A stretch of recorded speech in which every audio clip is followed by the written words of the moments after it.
State tournament action already wrapped up for wrestling. It was a long weekend at the XL Energy Center. They squeezed a wild game in there somehow between wrestling and hockey this week, but they had wrestling and the mats were out for a couple of our schools represented. The only team we had in the team tournament, that was the Centennial Cougars. They took on the Wilmer Cardinals in the first round. That's the quarterfinals of State 3A. Wilmer won the first two bouts at 106 and 113 to go up in this one 9-0. They got a pin and 3 points in the first two. So that left it to Jake Berglund at 120 to try and find his way to a victory to get the Cougars back in it. He did. He got 4 points for him. It's 9-4, headed into 126. Tyler Shilson at 126, wrestling Lincoln Shin of Wilmer would get the tech fall as he worked him all throughout all three periods, and the Cougars tied it up at 9 after 126. On to 132, they would lose. Wilmer's Logan Walkow gets a victory, and so the Cougars are down again. But back to 138, Bailey Ludwig, wrestling at that weight class, pulls another victory over Breck Erickson of Wilmer. 4-0 the decision at 138 for 3 more points to tie things up at 12. So from 9 down to back tied at 12. The Cougars, though, they went on a heavy losing streak, lost 6 straight bouts from 145 to 195. It was well in hand for the Cardinals at that point, 38-12. They led. Andrew Fallardell, though, for Centennial at 220. Got 6 more points for the Panthers as he earns the fall over Jalen Cabrera. And the Cougars got back on the board, 34-28 into the final bout. That's Joe Nelson. Joe Nelson turns the tables, and he gets the pin over Brady Riegstad of Wilmer. Your final, though, 38-24, and the Cardinals beat the Cougars in the first round. The Cardinals would move on and lose in the semifinals to eventual runner-up St. Michael Albertville. There was more wrestling to be done for the Cougars against the Spuds of Moorhead. Moorhead again jumped out to a 3-0 lead after 106, but then it was a winning streak for the Cougars. Starting with Jack Berglund at 113, Cougars would win 4 straight bouts to take a 15-3 lead. You had Berglund at 113 getting 3 points. Then you had Jake Berglund at 120 into the act as we were tied at 3 over Grant Grendemule for Moorhead. He would end up with a 6-2 decision at 120 pounds. And again, have the Cougars up for the first time in this consolation semifinal matchup. You see him just working, being patient, gets him over and pushes him out. Eventually has the 6-2 win. Tyler Shilson, you'll hear a lot more from him. As we mentioned, Shilson at 126, trying to make it 3 straight for the Cougars against Matt Solid of Moorhead. Gets the technical fall at 5:41 to earn 5 points for the Cougars as they took a 12-3 lead into the 132 weight class. This was a tight one back and forth between Mike Matheson of Centennial and Riley Schock of Moorhead. Eventually, Matheson outlasting Schock long enough to get a 7-5 overtime decision. But you can see even in the highlights, there was just some back and forth, nobody getting a huge upper hand, but Matheson would win in overtime and gets those final points there. But again, unfortunately, another long losing streak for the Cougars.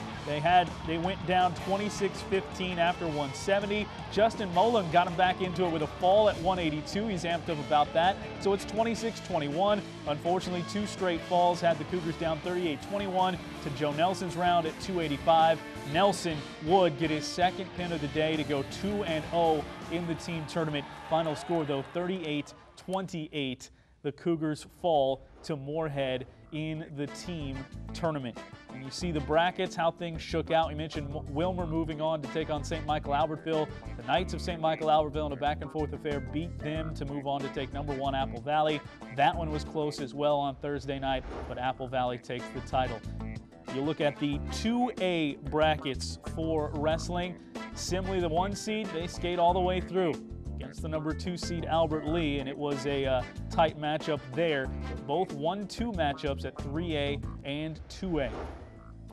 Taking a look at the Wrestling State Class 1A tournament, #1 Minneota took on Atwater Cosmos Grove 55-60. They went on to beat Jackson County 49-23, and then they met up with Zambroda Mazeppa and won 31-30.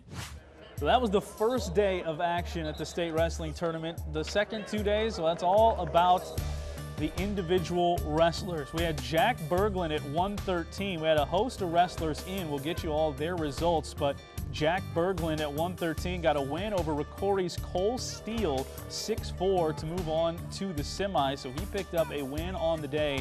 He would lose to Tyler Eichens of Anoka in the quarterfinals, but Berglund ends up going with the victory in that first round. Jake Berglund also wrestling. He'd get a victory over Adam McSorley of Hastings, a 4-3 win for Jake Berglund. He would move on to lose in the quarters to Bemidji's Brian Moss in that quarterfinal round. Tyler Shilson, though, is the guy that we've been keeping an eye on as you see Berglund finish off his match to get that win over McSorley. But Shilson, let's set it up at 126. He came in expecting quite a bit from himself, and he delivered. A fall early on against Logan Capon of Little Falls. That was in the first round, just to earn himself a trip to the quarterfinals. Capon was a tough wrestler to draw right out of the gates.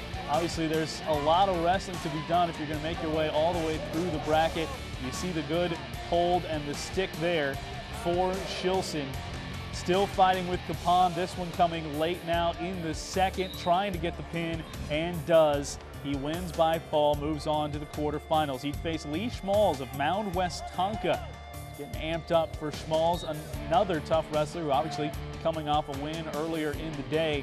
Shilson fights for a 7-4 decision eventually here. You're not going to see a lot of separation on these highlights, but a few moves, the good takedown there for Shilson to gain a little bit of an advantage. He'd pick up some key points late in the third and win that one 7-4. So that sends him to the semis against a state tournament champion from a year ago at 120, Mitchell McKee of St. Michael Albertville. Unfortunately, that's where Shilson's run in the winner's bracket would come to a close as McKee pins him there, just hangs on and gets the pin. You're not done though. Still plenty of wrestling in the consolation tournament. That came in the consolation semifinals for Shilson against Mountain View's Carl Keeler.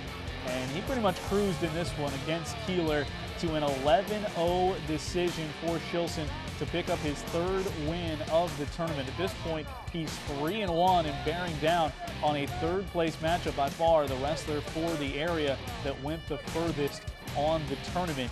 So 3 wins and a loss puts him in this third place matchup against Wade Sullivan of Lakeville North. Unfortunately, in a bout that went back and forth early, he loses 13-7 to Sullivan and ends up with a 4th place finish. First period, gave up a takedown, kind of stumbled, but just try to focus on wrestling tough and focus, and then being able to get those late period takedowns to get the win. Tough match right away, draw against a top-ranked kid, and I fell behind right away, but I battled back and didn't let him score the rest of the match and ended up winning 4-3, and really excited about that win.